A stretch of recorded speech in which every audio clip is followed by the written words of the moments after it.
I was 66 that winter, and the house felt heavier than usual. Maybe it was the rain.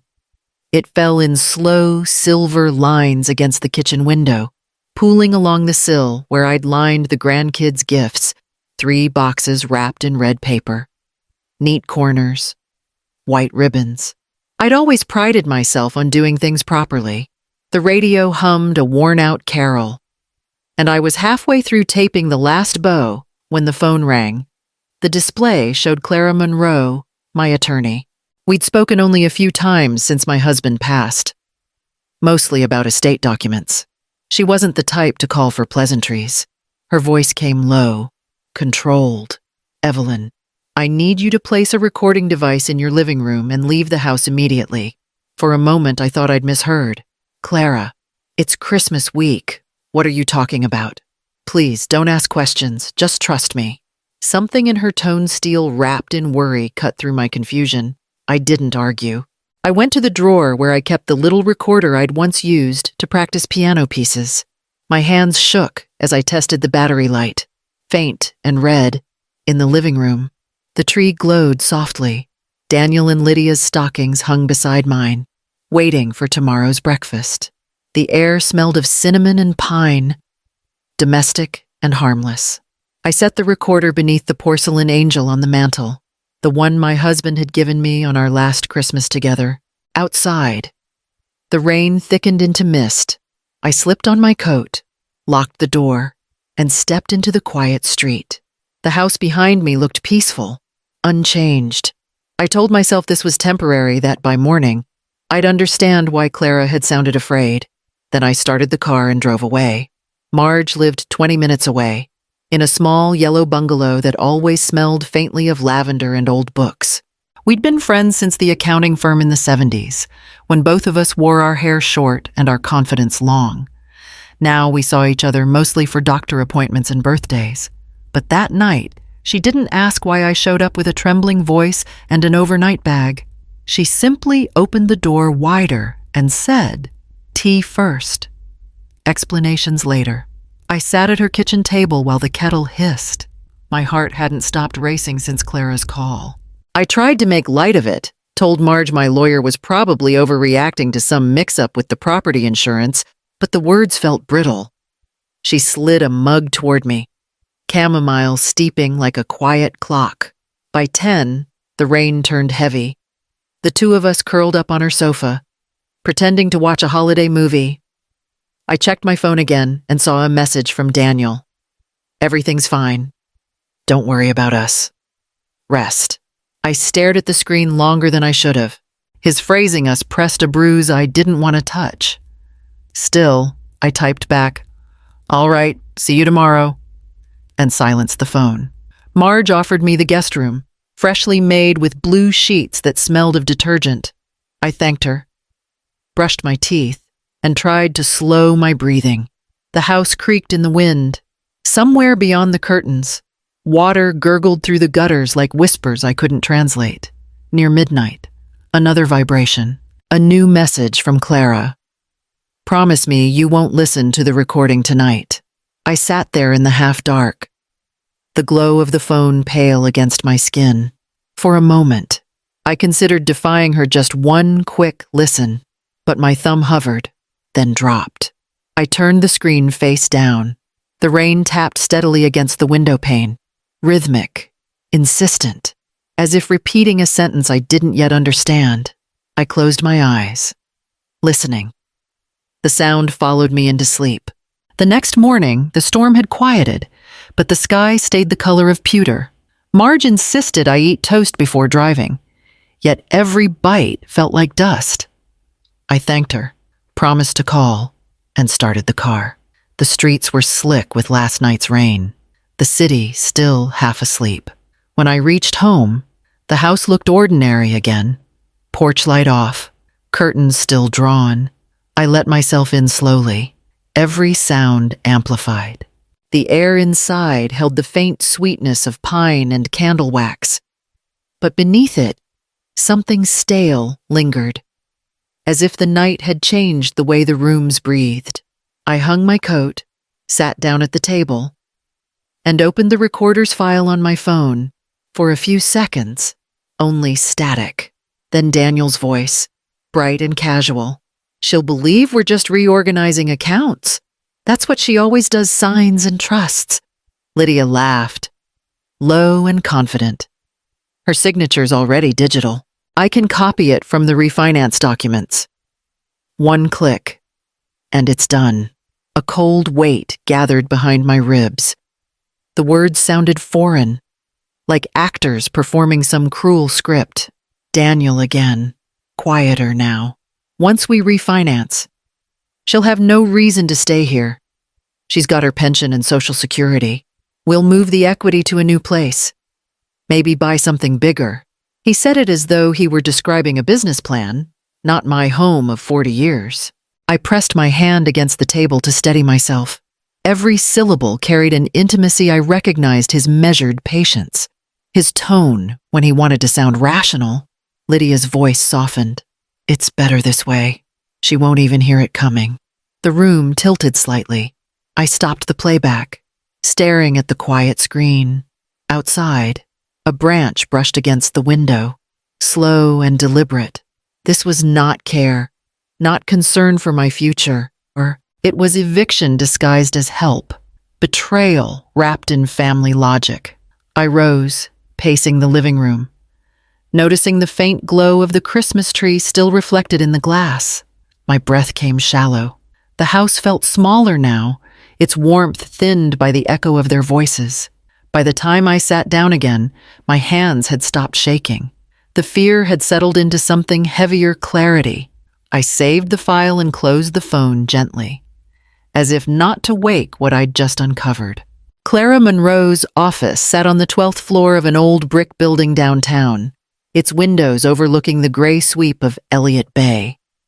The rain had followed me there, drumming softly against the glass as I waited.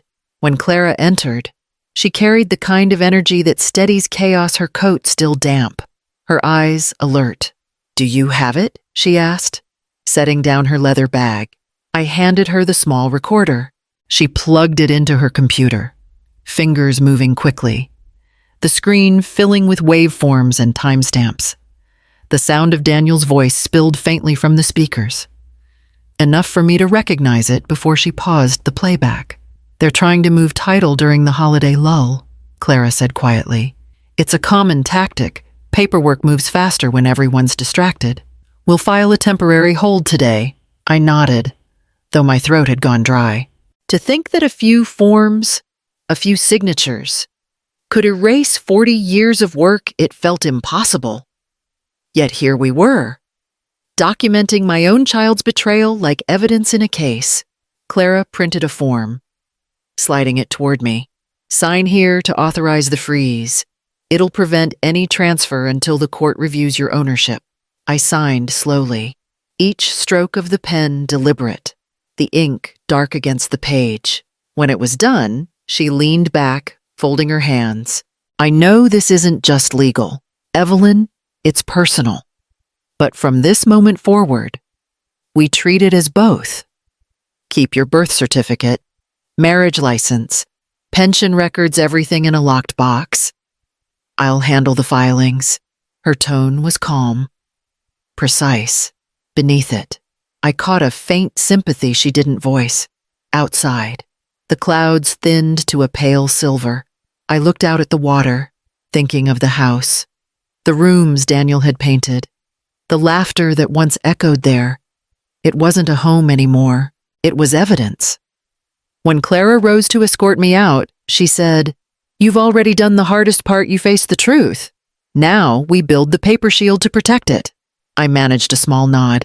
For the first time, I understood that the fight ahead wasn't only about property. It was about dignity, written in ink. By the next morning, the house no longer felt like mine, though every photograph and teacup insisted it was. I walked through the rooms with the deliberate calm of someone visiting a museum of her own life. Clara had been clear, keep gathering proof. Stay quiet. I found the small, spare recorder in the drawer beside my sewing kit, still wrapped in plastic from years ago. My hands barely trembled this time. I slid on my coat and stood in the foyer, studying the space by the door. The tall oak coat rack cast a narrow shadow on the wall, and behind it ran a small shelf where no one ever looked. It was perfect. I tucked the device there, angled toward the living room, and pressed record. Then I left. I told myself it was only for a few hours, a simple walk through the neighborhood to clear my head. But every step away from that porch felt like retreating from a battlefield I hadn't chosen. By late afternoon, the sky darkened early, the way it does in Seattle winters. I sat in my car a few blocks away, phone in hand, the live feed open. Voices drifted through the tiny speaker Lydia's, bright and friendly. Greeting someone at the door. "Thank you for coming on short notice," she said. "Daniel's running late, but we can pre-sign everything. He'll just initial later." A man's voice answered, hesitant but professional. "You're sure she authorized this?" "Yes," Lydia replied smoothly. "Mom's just resting. We handle her affairs together." The words made my stomach twist. My son wasn't even home. Lydia was orchestrating the whole thing, their civility, the casual rhythm of paperwork and pens. Sounded more dangerous than shouting ever could. I ended the recording and sent the file to Clara. A few minutes later, her message appeared. "You've just saved your house." "Evelyn," I set the phone down, staring at my reflection in the dark window. The rain had started again, thin and steady, tracing lines down the glass like ink, sealing a promise I never wanted to make. The next day was Christmas Eve. The city looked frozen in place, as if every street and rooftop had been brushed with silence. Clara and I met at a small cafe near Pike Street, the kind that still used real china and played faint jazz under the hum of conversation. We chose a corner table by the window, outside. Sleet streaked the glass in crooked lines, the world beyond turning to watercolor. Clara kept her laptop open beside her cup of tea, glancing between screens and her phone. I sat with both hands around my mug, waiting for the warmth to reach me. Neither of us spoke much. There was nothing left to guess anymore. The evidence had already spoken. Around 3, my phone vibrated. The recorder's live feed flickered to life with voices echoing faintly through the static. Lydia's first, crisp and self-assured. "The L looks better if I loop it twice." "See?" Then a man's laugh, familiar, nervous, convincing enough. No one will question it. The sound of a pen scratched across paper. I heard a chair creak, a sigh, the click of a camera shutter. Every noise landed like a hammer against glass. Clara's expression tightened as she listened through her earbuds. She typed quickly, her voice low. "That confirms intent and participation. We can file an injunction immediately." She reached for her phone. Already dialing. "This is Monroe. Emergency motion to freeze property transfer under case code 384. Her tone carried the efficiency of someone who'd done this before, but her eyes stayed soft, steadying me while she spoke. Within 2 hours. The court clerk called back. The judge had reviewed the affidavit remotely and signed the order. My house, my life was legally protected again, at least for now. Outside, the sleet thickened into snow, blurring the neon signs into pale smudges of light. For the first time in days, I exhaled fully. It felt surreal, like watching a movie where the heroine escaped at the last second, except the heroine was an old woman with cold hands, sitting in a cafe while her family's betrayal unfolded a few miles away. Clara closed her laptop gently. "You did everything right," she said. "Now, we let the system do its part." I nodded, eyes on the falling snow, each flake dissolving against the glass before it could settle. Christmas morning arrived gray and still, the kind of quiet that feels borrowed from another world. I sat in Clara's car at the corner of my own street, engine off. Windows fogged from our breath. The dashboard clock read 8:23. The process servers, 2 women in dark coats, walked slowly up the sidewalk, boots crunching over thin frost. From where we waited, I could see the porch. The wreath Daniel had hung the week before. The house looked exactly as it always had, except for the weight in my chest. The first knock was sharp, official. Through the front window, Lydia appeared, hair tied back, a mug in her hand. She opened the door with her usual confidence, smiling at strangers the way she smiled at neighbors until the first woman spoke.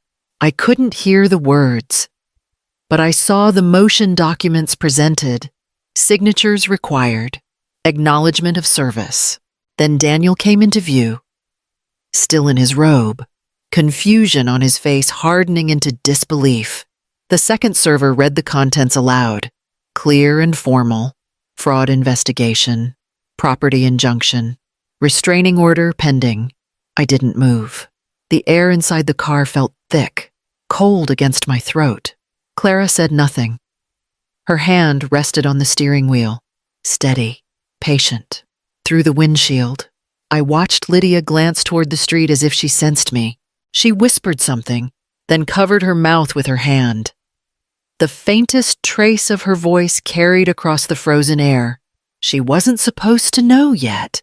Daniel stepped back inside, his shoulders rigid, the papers trembling in his grip. The door shut quietly behind them. For a long moment, I kept watching the house. The lights glowed warm through the windows, but the warmth no longer belonged to me. My tears came without sound, catching the pale light like frost on glass. Clara started the car. "It's done," she said softly. I nodded, unable to speak. The road ahead blurred through the misted windshield as we pulled away, the house shrinking behind us, its silence following like a shadow I could finally see. The courthouse stood quiet beneath a curtain of falling snow, its steps dusted white like pages waiting for ink. Inside, the corridors were half lit, emptied by the holiday lull. Clara and I walked together down the long hall toward Courtroom 3. Her shoes made a calm, steady rhythm against the tile. While mine seemed to echo too loudly, the bailiff nodded us inside.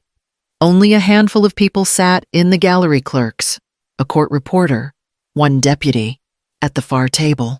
Daniel and Lydia waited with their attorney, both pale and stiff. Daniel avoided my eyes.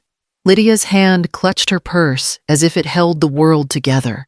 The judge entered, an older man with a tired face, his robe dusted with stray snowflakes from the short walk across the plaza.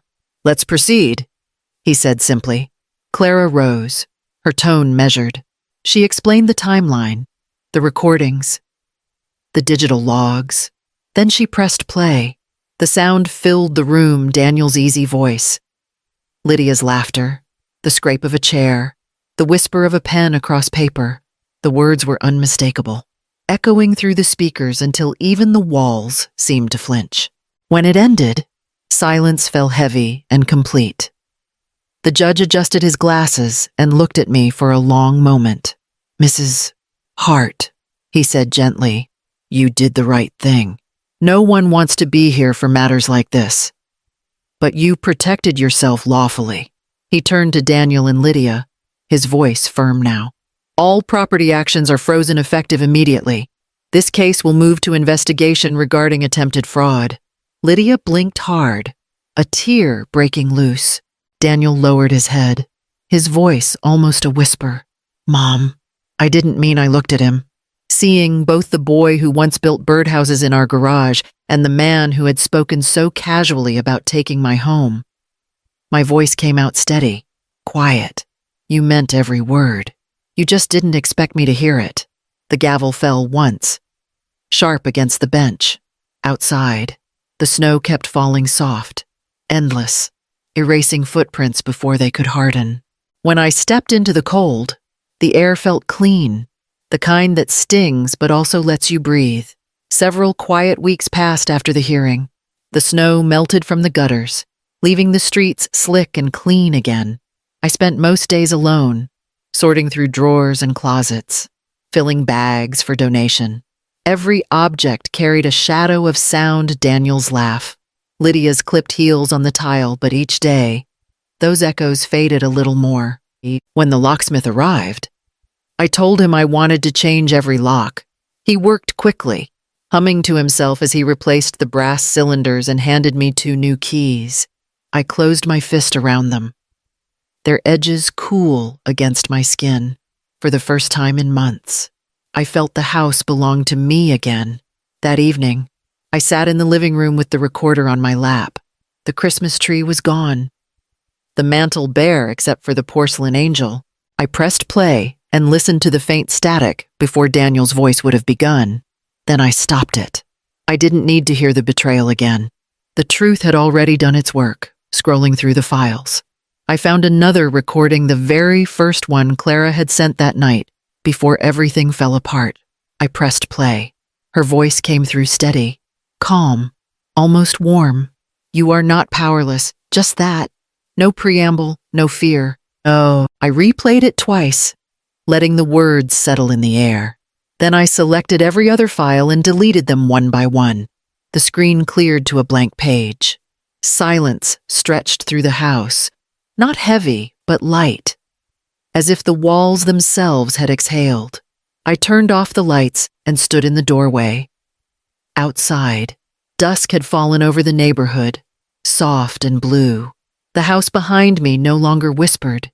It simply waited, steady and still, a place stripped of noise but not of life. A year later, the house smelled of cinnamon and baked apples again.